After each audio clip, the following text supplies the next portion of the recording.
Bonjour, nous sommes en direct avec notre partenaire Féminin Bio pour l'émission L'Instant Présent et nous sommes avec Christophe André. Christophe, rebonjour parce qu'on était en non-direct dans l'émission. Alors, on va prendre une première question qui nous vient de Nicole qui nous demande « J'ai une question à poser à Christophe André. J'anime des ateliers périscolaires refuge et je m'interroge sur la meilleure approche en matière de méditation à proposer pour des enfants de CM1 et CM2. Elle dit qu'elle pratique depuis quelques années. Elle nous dit gratitude. » Bravo déjà, c'est une super idée. Après, l'approche sans doute la plus adaptée, parce que c'est la plus simple, parce que c'est une approche laïque, c'est ce qu'on appelle la pleine conscience.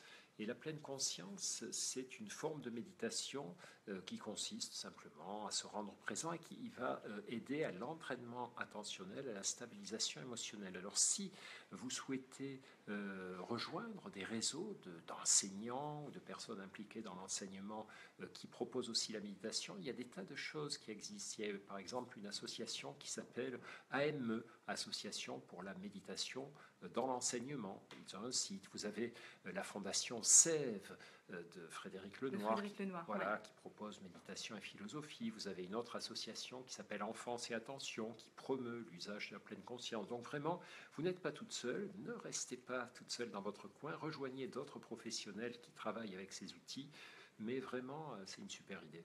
Alors ça, merci, c'est plein de bonnes astuces. Non, mais c'est bien comme ça. Les deux, c'est bien.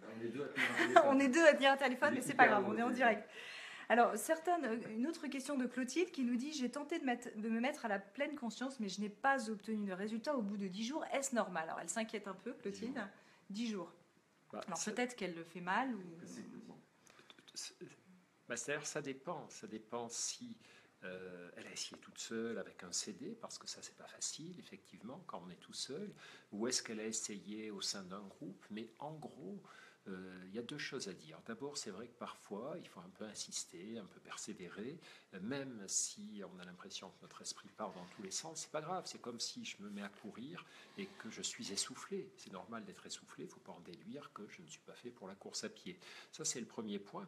Le second point, c'est que peut-être qu'il y a d'autres choses que la méditation de pleine conscience. Il y a des gens qui ont du mal avec le fait d'être immobile, assis, les yeux fermés, et dans ce cas, on va leur recommander du yoga, du tai chi, du qigong, des choses comme ça. Donc, il y a d'autres approches méditatives qui peuvent travailler aussi sur la posture ou le mouvement. Donc, dans tous les cas, on y arrivera tôt ou tard. Super, merci pour la réponse. Et petite question pratique de Céline, est-ce que je peux méditer dans les transports en commun ?